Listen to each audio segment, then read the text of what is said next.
Our nation's struggle with race and racism continues to be relevant. We have yet to create the society that Dr. Martin Luther King envisioned, one where we are not judged by the color of our skin, but by the content of our character. To this day, discrimination, bullying, and racism impact our country on national, local, and individual levels. Reading to End Racism features interactive presentations led by volunteer readers that give students the opportunity to listen to literature, hear personal stories, and gain insights regarding racism.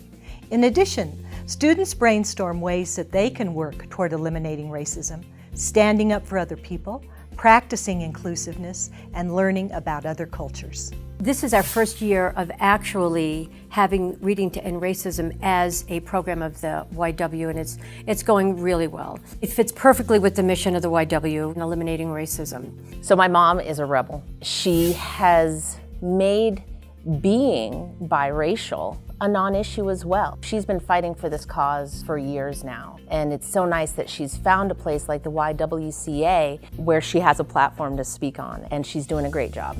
I have been volunteering with RER for 4 years. One of the things that I do, I say, is anybody in the room prejudiced? Everybody looks at their feet, you know, no one says anything.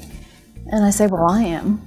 My husband and I used to ride motorcycles, and we were at a rally, and I parked my motorcycle, and my husband couldn't find a spot to park, so he said, I'll be back in a little bit. I sat down on a picnic bench, and this man, he had to be, I know, at least 6'5" and 300 pounds, and the do-rag and the dirty, you know, he'd been on the road.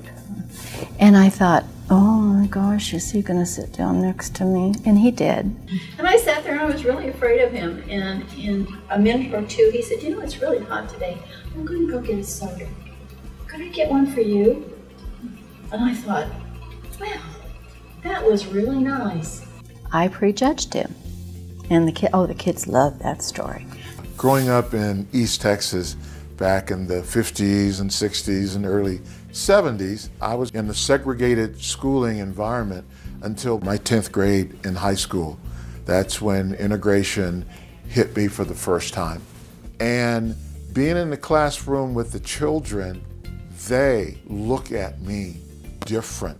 They help me to see myself through different eyes that I didn't have at their age. And so it helps me to speed up in my own healing process and hopefully encourage that in other adults. More recently, I've been using this book, which is Cheyenne Again. It's an institutional racism book about how we sent these young Native Americans to our schools to get the Cheyenne out of them, as they say, erase it. It's a tough one, having touched racism myself growing up Jewish in New York and then moving to the South and being ostracized and having to conform. So the Native Americans have just a beautiful way of bringing in the earth elements, the cardinal directions, the east, south, west, and north. Kids will say, we should treat each other fairly, la la la. They have the words. But to pierce the veneer, kids will start revealing themselves when they feel safe enough to. I grew up in Texas. I'm Mexican-American.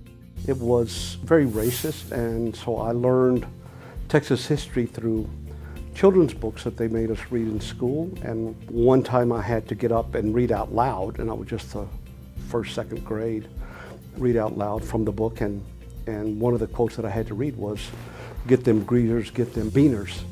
And that was a very negative view, and it made me feel very embarrassed and negative about myself. I had been wanting to write children's books for a long time, all because of that experience. Books for children are important to me because I think that the older we get, the more embedded in our belief systems we get. And children, if you get them at an early age, they can see themselves positively and view difference positively. And if you can get to them then, you've changed them for life.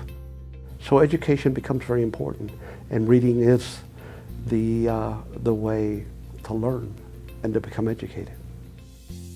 Every time a Reading to End Racism reader comes to our class, there's always that bit about sharing their stories and what brought them to this program. And it's hard information, and really focus in on some issues that are difficult in a very caring and supportive way. And I don't mean that we don't try to do that every day here, but there's something special about pausing the regular school day to take time to devote to this. As a school, we embrace Reading to End Racism, and we've tried to have them here as much as we can over the years. As Nelson Mandela wrote, "No one is born hating another person because of the color of his skin, or his background, or his religion. People must learn to hate. And if they can learn to hate, they can be taught to love. For love comes more naturally to the human heart than its opposite." Reading to End Racism is a proven tool with which we can advance compassion, respect, and equality for all. So this is the part where we need to ask for your help. The RER program only exists because of volunteers like you. We need help reading books in the classrooms, so come help us out. Thanks, RER. Thank you for coming to our classroom. Speak up when someone is being bullied. An ally is someone who stands up for others. We will say something. We all learned a lot about racism. Thanks, Reading to End Racism. For more information, please visit YWCA Boulder.org.